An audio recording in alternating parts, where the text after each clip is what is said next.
UDF party പ്രവർത്തകരുടെ അടിത്തട്ടിലുള്ളവർക്കും ഈ വിജയം നമ്മുടെ വാർഡിലെ ജനങ്ങൾക്ക് സമ്മാനിക്കുകയാണ്. ഈ പോലീസിന്റെ ക്രൂരമായി എന്റെ ഓഫീസ് അടിച്ചു പൊളിച്ച ക്രൂരമായ അതിനുള്ള ഒരു മറുപടി കൂടിയാണ് എനിക്ക് ലഭിച്ച വിജയം.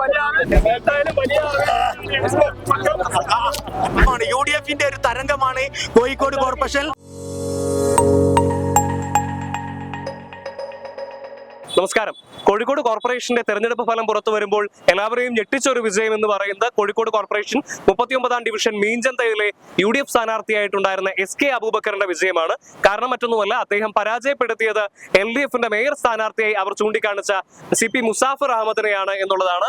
CP മുസാഫർ അഹമ്മദ് നിലവിൽ ഡെപ്യൂട്ടി മേയർ ആയിരുന്നു. അതുകൊണ്ട് തന്നെ തികഞ്ഞ വിജയ പ്രതീക്ഷയിലായിരുന്നു LDF ക്യാമ്പ്. എന്നാൽ ഫലം പുറത്തു വരുമ്പോൾ എല്ലാവരെയും ഞെട്ടിച്ചുകൊണ്ട് UDFന്റെ SK അബൂബക്കർ വലിയ വിജയം നേടിയിരിക്കുകയാണ്. ഇപ്പോൾ അദ്ദേഹം വലിയ ആവേശത്തിൽ അദ്ദേഹം തെരഞ്ഞെടുപ്പിന്റെ തന്റെ പ്രവർത്തകരോടുകൂടെ കൂടി ഇപ്പോൾ വോട്ടെണ്ണൽ കേന്ദ്രമായിട്ടുള്ള നടക്കാവ് ഗേൾസ് ഹയർ സെക്കൻഡറി സ്കൂളിലേക്ക് എത്തിച്ചേരുകയാണ്. നമുക്ക് അദ്ദേഹത്തോട് ചോദിക്കാം അദ്ദേഹത്തിന്റെ സന്തോഷത്തെ കുറിച്ച്. LDFന്റെ മേയർ സ്ഥാനാർത്ഥിയെ മുസാഫറിനെ പരാജയപ്പെടുത്തി സന്തോഷത്തിലാണ്. കോഴിക്കോട് കോർപ്പറേഷൻ അഴിമതിയും ദുർഭരണവുമാണ് നമ്മുടെ വിജയത്തിന് കാരണം. UDF പാർട്ടി പ്രവർത്തകരുടെ അടിത്തട്ടിലുള്ളവർക്കും ഈ വിജയം നമ്മുടെ വാർഡിലെ ജനങ്ങൾക്ക് സമ്മാനിക്കുകയാണ്. LDF മേയർ സ്ഥാനാർത്ഥിയായി പരാജയപ്പെട്ട എന്റെ 5 കൊല്ലത്തെ കോഴിക്കോട് കോർപ്പറേഷനിലെ അഴിമതിക്കുള്ള പോരാട്ടത്തിന്റെ ഒരു വിജയമാണ് ഇവിടെ കണ്ടിട്ടുള്ളത്. പാളയം പച്ചക്കറി മാർക്കറ്റ് വിഷയം സ്ഥാനാർത്ഥിയില് പാളയം പച്ചക്കറി മാർക്കറ്റിലെ അവിടുത്തെ പ്രവർത്തകരും അവിടുത്തെ ജനങ്ങളും എന്നെ വളരെയേറെ സഹായിച്ചു. നല്ല വർക്ക് നടത്തി. ആ വികാരം മാത്രമല്ല, ഈ പോലീസിന്റെ ക്രൂരമായി എന്റെ ഓഫീസ് അടിച്ചു പൊളിച്ച ക്രൂരമായ അതിനുള്ള ഒരു മറുപടി കൂടിയാണ് എനിക്ക് ലഭിച്ച വിജയം.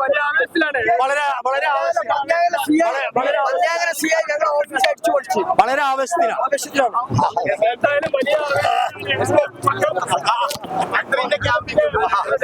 റിയാസ് മിനിസ്റ്റർ ക്യാമ്പയിൻ ആണ് എന്നെ വിജയിപ്പിച്ചത്.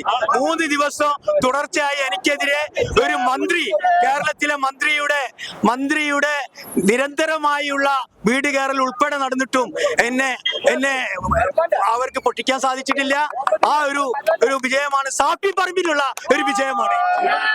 വിജയം മൊത്തം കോഴിക്കോട് കോർപ്പറേഷനിലെ എല്ലാം നല്ലൊരു തരംഗമാണ്. UDF ഒരു തരംഗമാണ് കോഴിക്കോട് കോർപ്പറേഷൻ. ജനങ്ങൾ അഴിമതിയിൽ മുങ്ങിക്കുളിച്ച കോഴിക്കോട് കോർപ്പറേഷനെതിരെയുള്ള ഒരു വിധിയായിട്ടാണ് ഇവിടെ സംഭവിച്ചിട്ടുള്ളത്.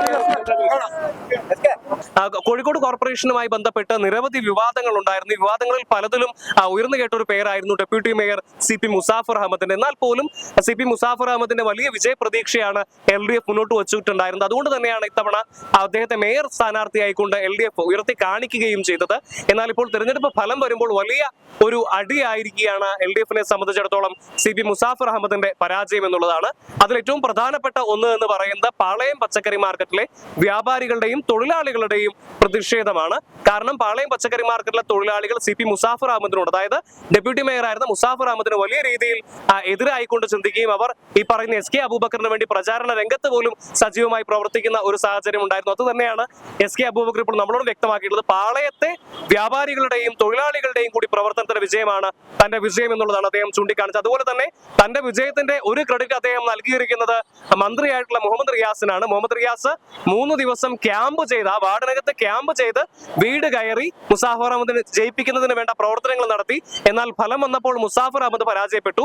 അതിന്റെ ഒരു ക്രെഡിറ്റ് മുഹമ്മദ് റിയാസിനാണ് എന്നുള്ളതാണ് അദ്ദേഹം പറഞ്ഞിരിക്കുന്നത്. എന്ത് തന്നെയായാലും അദ്ദേഹവും അണികളും വലിയ ആവേശത്തിലാണ്.